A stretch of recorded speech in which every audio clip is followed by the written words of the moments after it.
Thank you, sir, for your valuable words. Now, Mr. Rahman, Senior Associate and Deputy Head of International Department, will give a brief introduction of our guest of honor, Mr. Mohammad A. Rumee, Chairman, Commission on Banking, ICC Bangladesh, and former Deputy Governor of Bangladesh Bank. Good evening. I can't promise it to be brief, but I'll try my best. It is a distinct honor to introduce a man whose influence has reshaped the financial landscape of Bangladesh and beyond as well. Our guest of honor for the evening, Mr. Mohammad A. Rumee, sir, Chairman, Commission on Banking, ICC Bangladesh, and former Deputy Governor of Bangladesh Bank. Mr. Ali's journey began in 1975 at ANZ Greenleaf's Bank, where he quickly distinguished himself through his sharp intellect and strategic acumen. His career trajectory took him to global financial hubs like Mumbai, or as it's also known as Bombay, London, Melbourne, where he gained invaluable experiences in international banking.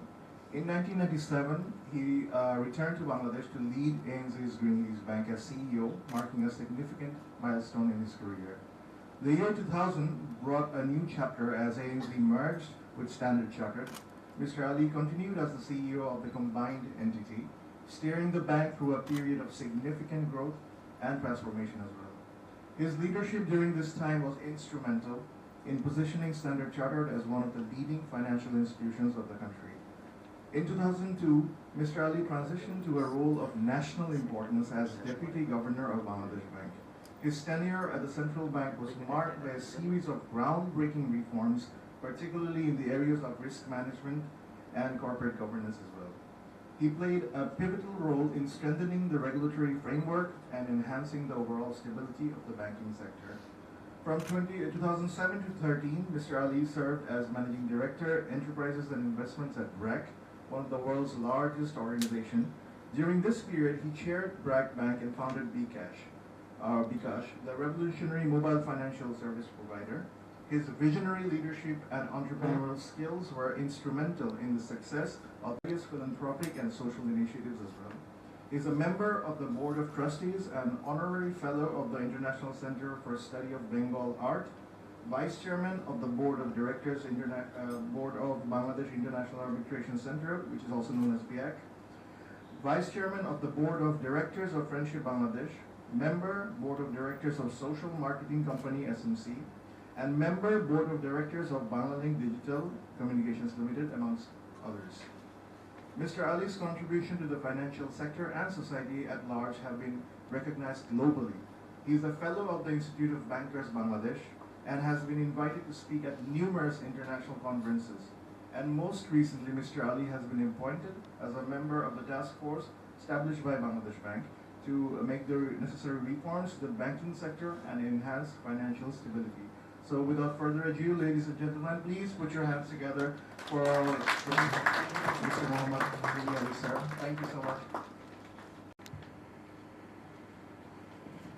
Bismillahirrahmanirrahim. Mr. Shams Zaman, Country Managing Partner, PwC Bangladesh. Barrister Farooq Rahman, Head of Chambers, Rahman Chambers. Distinguished guests, ladies and gentlemen,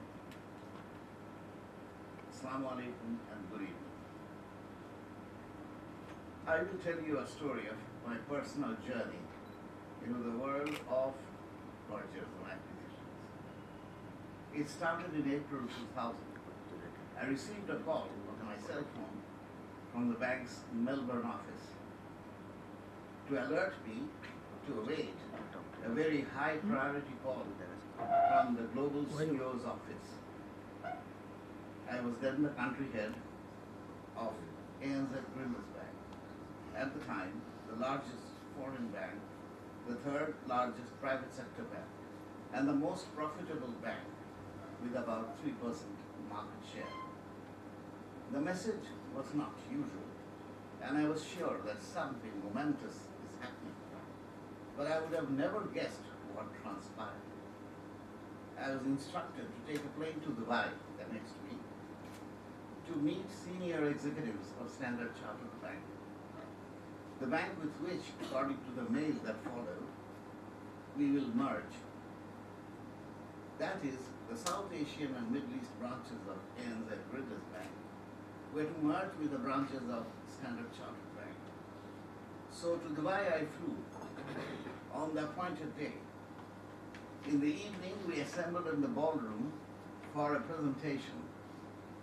I was numbed by the presentation, and the enormity of the situation slowly seeped in. I couldn't sleep that night and was walking around in my room to relieve my stress. And after 10 years of not touching the cigarette, I opened the drawer of the in-room bar and took out a packet of cigarettes and lighted up. In those days, smoking in rooms was the norm. I came back to Dhaka the following day and tried to find out what is the M&A or mergers and acquisition experience worldwide. What I found out made me even more depressed. According to Harvard Business Review, 70 to 90% of M&A deals fail to meet their objectives. Fortune, a magazine of repute, reports that 70 to 75% of M&A deals fail.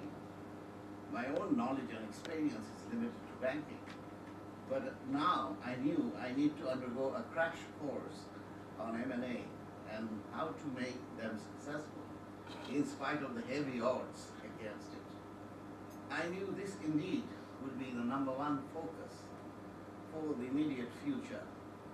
I will share my most important learning as the CEO of ANZ Bangladesh Bank during this time. And later, I was CEO of both the banks, which went through the merger process financially, operationally, legally, and structurally. I must say it was a unique sort of once-in-a-lifetime experience. And hand on heart, I can tell you it was not a pleasant experience. In one word, it was traumatic. And yes, I would like to go through this again. I guess I need to explain why most mergers and acquisitions fail. It's because we do not realize that it is all about people. It's not furniture, real estate, balance sheets, or brands. At the end of the day, irrespective of whether it's a merger or acquisition, it is about two groups of people. And no matter how the bosses describe it as a consensual, friendly, and or hostile, the description is limited to the experience of people at the top. As for the rest of the people in the organization, it is at best stressful and at worst a traumatic experience. In almost no case, it's a tea party. The first challenge is the cultural differences between the two institutions. Any group of people living under a hierarchical arrangement, willingly and for mutual benefit, evolve a cultural identity which defines their behavior. Any attempt by an entity suspected to infiltrate, to change any matters within their comfort zone are resisted, usually unitedly. Anyone appearing to assist the process is also treated as unfriendly, if not an enemy. Personally, I experienced manifestations of this as the rumor mill went on overdrive. The stories fed into the all-prevailing feeling of alienation and contributed immensely to the downward spiral of employee morale, which impeded the process. The morale in the workplace took a nosedive due to the feeling of betrayal by management, irrespective of whether they were in the acquired or the merged entity. By now, you all can see clearly the picture that is emerging of the two institutions.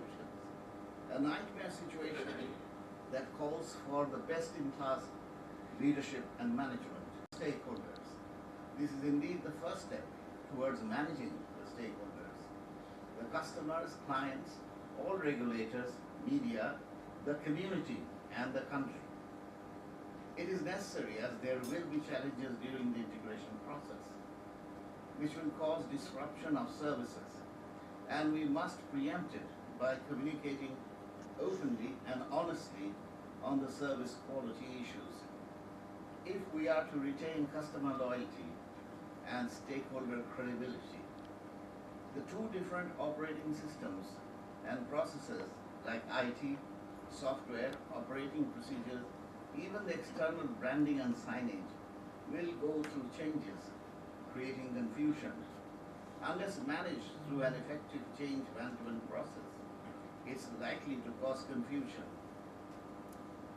and negative perceptions, undermining the brand.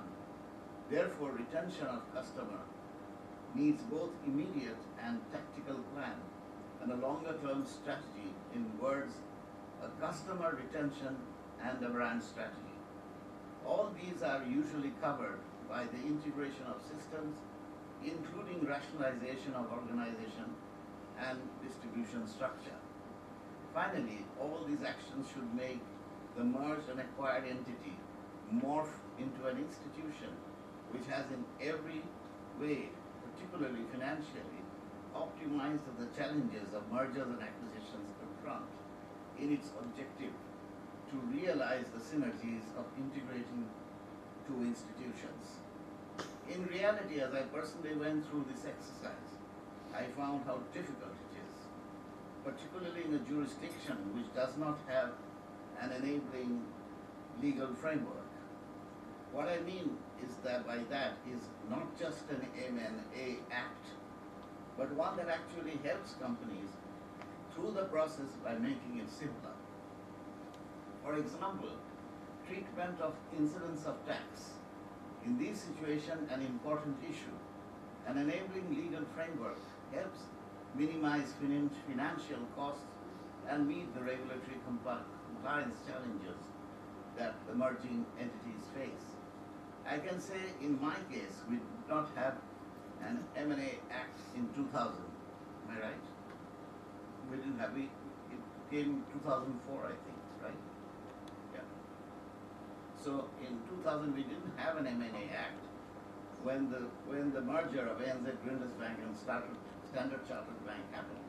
I guess that will give you an idea of the complications we had to face. In all this, my personal challenge was as a leader, was retaining the trust of all the players, particularly my colleagues, who are one of them I can see here, at both the institutions, managing the stress and be able to make the exit of many of my colleagues less traumatic and assist in getting a better financial option. And thus, my part in the merger epic as the CEO of the merged Standard Chartered Bank ended in the evening of 31st October 2002 when I stepped out of our head office at Hathi Mansion in the Pusha commercial area after my last day in the bank. I had already resigned from Standard Chartered Bank as I had been appointed as the Deputy Governor of the Central Bank. There was, however, a postscript to my story.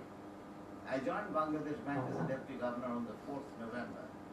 The first day was introductions to the Governor and Deputy Governors and my team. The next day, the first file that needed my attention, tied in the ubiquitous red ribbon like all government files, was the Gazette notification finalizing the dissolution of ANZ Grinders Bank and its merger with Standard Chartered Bank. This was to be approved by a Deputy Governor, and that Deputy Governor was me.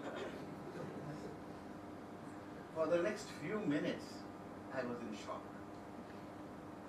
It was an irony that one of the first acts, my first acts will be to consign to history ANZ Grinders Bank, the bank I consider my alma mater, since this is where I started my banking career. And this is where I learned banking, my chosen profession. I sighed, and with a sense of deep resignation, I put pen to the paper